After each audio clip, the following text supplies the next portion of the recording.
Ka pasur periudha kur gratë e lëvizjes janë sulmuar shumë për mënyrën se si flasin, si duken apo si sillen.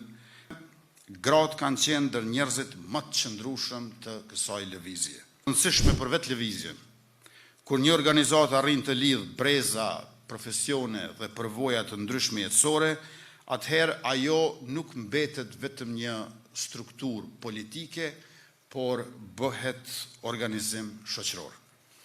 Ka periudha kur organizatat politike mbahen nga strukturat, por ka dhe periudha më të rënda kur mbahen nga njerëzit që nuk largohen. Dhe kush kanë qenë shpesh njerëzit që kanë vazhduar të qëndrojnë aty edhe kur është bërë më vështirë. Në shumë prej atyre momenteve, gratë kanë qenë ndër njerëzit më të qëndrueshëm të kësaj lëvizje. Jo sepse e kanë pasur më lehtë, përkundrazi. Shpesh e kanë pasur më vështirë se të tjerët, por e kanë kuptuar se organizimi nuk mbahet vetvetiu. Mbahet nga njerëzit që vazhdojnë të qëndrojnë aty.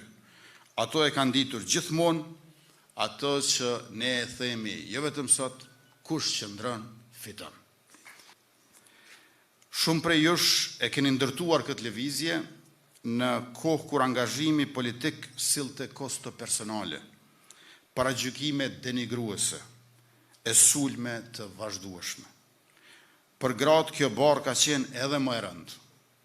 Ka pasur periudha kur gratë e lëvizjes janë sulmuar shumë për mënyrën se si flasin, si duken apo si sillen, sesa për vetë idetë a mendimit e tyre politike.